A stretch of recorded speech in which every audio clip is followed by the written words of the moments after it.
Dịp xuống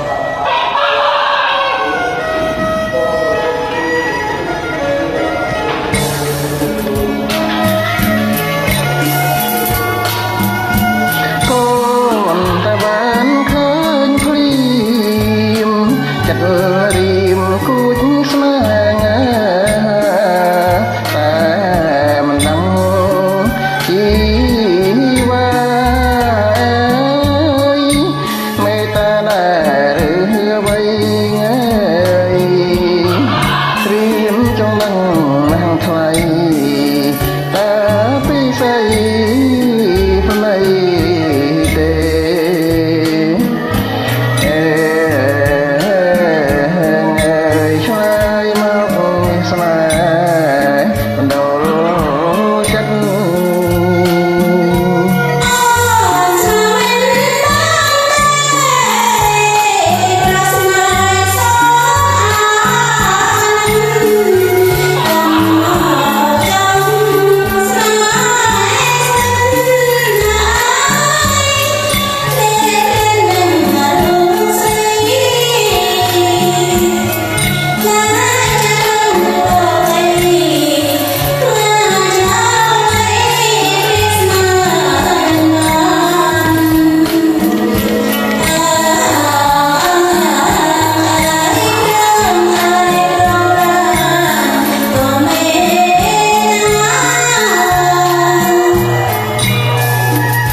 chia small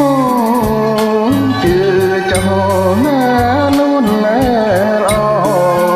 công khai rim phá nó ai ôi ôn rồng tung khai bất chia xa